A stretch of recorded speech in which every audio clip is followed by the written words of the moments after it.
नमस्ते, प्रणाम दोस्तों, स्वागत है आपके अपने चैनल भोजपुरी अखर में। तो दोस्तों, खेसारी भैया का एक बहुत ही बवाल गाना आ रहा है, जिस गाने का नाम है जून में। जी हाँ दोस्तों, इस गाने का टाइटल है जून में।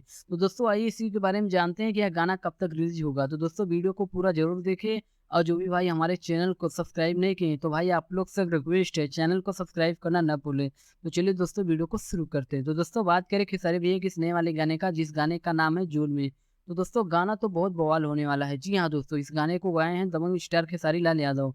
मतलब दोस्तों यह एक सोलो सॉन्ग है और इस गाने को लिखे हैं विशाल भारती और इस गाने में म्यूजिक दिए हैं मोनू सिन्हा। तो दोस्तों बात करें इस गाने में एक्ट्रेस की, तो दोस्तों इस गाने में एक्ट्रेस है नेहा पाठक। तो दोस्तों अब बात करते हैं कि यह गाना कब तक रिलीज होगा। तो दोस्तों इस गाने का अभी रिलीज डेट फाइनल नहीं है, या फाइनल है कि यह गाना टी सीरीज चैनल से आने वाला है। जैसे दोस्तों इस गाने का कोई अपडेट आता है तो मैं आप लोग को ज़रूर बताऊँगा। तो दोस्तों इस वीडियो में बस इतना ही, फिर मिलते हैं एक नई वीडियो में, तब तक के लिए धन्यवाद दोस्तों।